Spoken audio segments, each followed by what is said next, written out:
की तो करून दाखवतो. आम्हाला बोलून दाखवायची गरज नाही. काही कमेंट वाईट कमेंट येतात, ट्रोल केलं जातं, बाकासूर हारला, बाकासूर असं केलं, बाकासूरने दाबलं. पण तो त्याच्या पुढल्या मैदानात तो करून दाखवतो स्वतःच्या जीवावरती.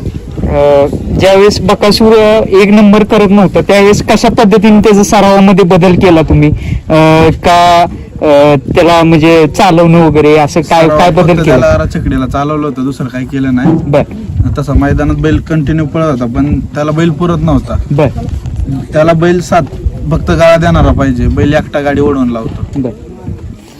आज ड्रायव्हर म्हणून बबलू ड्रायव्हर होते, काय सांगशील त्याबद्दल? म्हणजे पेटना केला, गाडी चांगली आणली होती. बर. गट सेमी काढली, फायनलला गाडी लॉबी झाली.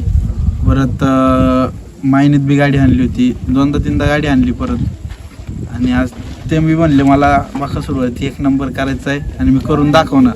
त्यांनी पण करून दाखवलं. म्हणजे फायनलला अतिशय म्हणजे जबरदस्त लढत झाली म्हणावं लागेल, कारण शेजारची गाडी पण म्हटलं तर शिरसवडीची रायफल आणि पहिलवान जबरदस्त गाडी पळाली. आणि मेन म्हणजे बकासूरनं आणि बायजानं पण तेवढंच लढत दिली म्हणावं लागेल. काय सांगशील त्यावर? नाही, ती पण गाडी चांगली पळते आणि बायजावरती गाडी असल्यामुळे बायजा बी चांगला पळला. बायजा बी मध्ये आजारात होता, आजारातून उठून आता बैल शूटिंगला परत लागलाय. आणि मोहिल शेठ, तुमचं मला काय आवडलं की चांगल्या काळात सगळी साथ देतात आणि बायजाचं आता म्हणजे सध्या बॅड पॅच चालू होता, म्हणजे 2-2.5 महिने झाले बैल आजारी होता, त्यातून तो कुठेतरी बाहेर पडत होता. तर त्याबद्दल काय सांगशील? नाही, गाडीला आधी पाळणार होती, पण काही कारणास्तव मध्ये जरा थांबले गेले नाही का. त्याच्यानंतर मग आता नियोजन झालं, 1 जून आला आणि मोकळ्या मनाने दोन्ही पैरे झाले आणि गाडीने पळले की गाडी एकच नंबर करते. आज कशा पद्धतीने नियोजन, म्हणजे आता परवाच फलटण मैदानात पळवलेला बकासूर, त्यानंतर म्हणजे नियोजन त्याच मैदानात झालेलं का कधी झालेलं? नाही, नियोजन 3 तारखेच्या मैदानात झालं. भाऊ आलते, ते म्हणले 3 तारखेला आपण गाडी आणू. ते फोनवरती सारखं हे मैदान ते मैदान व्हायचं, ते डायरेक्ट घरी येऊन बोलले असं झाला पाहिजे, 3 तारखेला डायरेक्ट गाडी आणू, डायरेक्ट आणली. आणि मोहिल शेठ, तुम्हाला आठवत असेल, तुम्ही मला वाटतं तिथे खाली झोपलेला, दुपारी एक माणूस आलेला, बकासूर खाली बसलेला आणि तो पाया पडायला आलेला बकासूरच्या. बकासूरचे फॅन असतात ते त्याला देव समजतात, ते आशीर्वाद घ्यायला येतात. पण काय होतं, बैल बसलेला असतो, बैलाला गपक्याने कोणी नवीन माणसाने हात लावला तर बैल लगेच उठतो. बैल सकाळी आम्ही 5 वाजता भरतो, 200 किलोमीटर प्रवास होतो बैलाला. बैल एवढा प्रवास करून येतो, परत त्याला 3 फेरे पाळायचे असतात. पब्लिकने बी त्याला सहकार्य केलं पाहिजे. बैल म्हणत नाही आमचा बैल पब्लिकचा आहे, त्यांनी त्यांचा बैल असल्यासारखं त्याच्यासोबत हे केलं पाहिजे. आणि मला अजून आठवतं, तो म्हटलेला की 1 नंबर आज फिक्स बकासूर, बक्या माझा 1 नंबर करणार.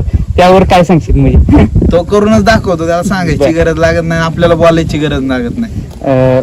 काही जण काही लोक लय ट्रोल करत होती बकासूर, आता परत हे झाला, पब्लिक न पळत नाही वगैरे. पब्लिक आज अख्ख फुल पब्लिक लावलं होतं डायव्हिंग. उलट्या खांदी बैलांनी सेमी काढली, गाडी बांधून बैल हातात. आज पहिल्यांदा बैल एसनील लावलाय, 3 फेरा बैल एसनील लावून पळलाय. बैल पहिला इथून माग कंटिन्यू बैल मुरकीला नेसनेला कासारा असायचा. आज 3 फेरे बैल एसनील लावला आणि गाडी आणली. बबलू याच्या बोलले की तू एसनीला कासारा लाव, मी गाडी आणतो बरोबर. आज 3 फेरे बैल एसनीला होता.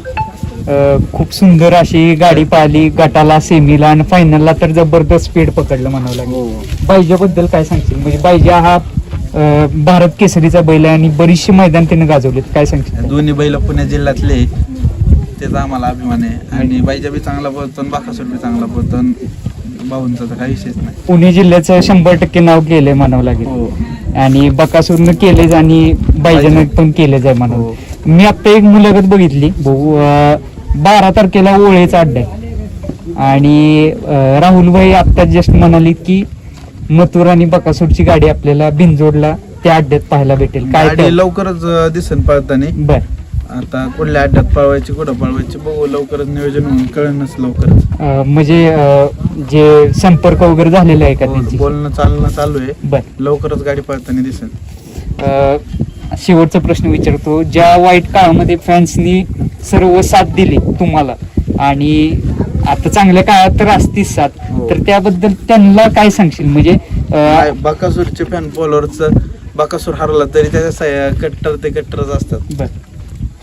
आज दादा आलाय पहिल्यांदाच नाही मैदान दादा प्रत्येक मैदानावर असतो असतच हा फक्त ते कधी कॅमेरा समोर येत नाही बर बर तुम्ही म्हणाला तसं दादा आज आजारी होते सकाळी मग मला रात्री म्हणले डोकं बिकं जाम झालं ना परवा दिवशी आम्ही फलटणच्या मैदानात ते जरा धुळीन त्रास झाला दादांना दादा म्हणले मला तुझा म्हणले मी पुढल्या मैदानाला येतो म्हणले पण सकाळी काय झालं पोरं कमी असल्यामुळे दादाला फोन केला की दादा असं आहे दादा आणला मी ओळखतो म्हणला ये बैल भरून तू दादा आला लगेच जेव्हा पहिल्यांदा तुम्ही जसा आनंद साजरा करायचा तसा 100% आज आनंद दिसला काय सांगशील त्याबद्दल म्हणजे आज- शर्यत जिंकल्यानंतर नाही आनंद आपण कधी साजरा जास्त करत नाही बैलांनी 1 नंबर केला तरी आपलं पोरं बिरं काय ओरडत नाही शांतच असतात आणि पहिली गोष्ट ड्रायव्हर बोलले आणि ड्रायव्हरने करून दाखवलं या इकडे मित्रांनो पूर्ण करंट मध्ये आहे मित्रांनो ड्रायव्हर आहेत आपल्यासोबत ड्रायव्हर पहिल्यांदा अभिनंदन तुमचं सेमीलाच तुम्ही म्हटलेला नाही सकाळी आले तर मला बोलला त्या दिवशी गोठे आलते बर म्हणले 1 नंबर करणार तर करणार सांगूनच 1 नंबर करणार आणि ते ड्रायव्हरने करून दाखवलं आज काय सांगाल कशा पद्धतीने पाहिली जोडी गट सेमी गाडी 1 नंबर पाहिली गाडीचं काय चांगली पाहिली गाडी फायनलला खरी कस लागली कस होती हा ती फायनलला लागली हो लागेल काय सांगाल त्याबद्दल आता काय खस लागली बैल पण ते पण 1 नंबरचीच आहे ना पाहणारी गाडी मग आपली थोडी मागच होती पण मला माहित ना बैल वडणार मनुष्यानं पुढे चालेल पाहिली 1 नंबर पाहिली आजचा पायरा रणजित सरांनी जुळवला अरे वा. नियोजन रणजित साहेबांनी केलंय हो. काय सांगाल आज आनंद दिसतोय चेहऱ्यावर तुमचा आनंद नाही मला दिवस बकासो जरा पुलाला बसून वंचित होता बर माझं एक वेगळं नियोजन करायचं आधार होता बऱ्याच पाहिजे आधार होता आधारनं पण उठला नाही तर चांगला पळतो म्हणून आपली गाडी पटवून माझा 1 नंबर केला चालतंय मोहिल शेठ मुलाखत थांबवतो तुम्ही कारण तुम्ही पण आता कंटाळलेला आहे आणि आमचे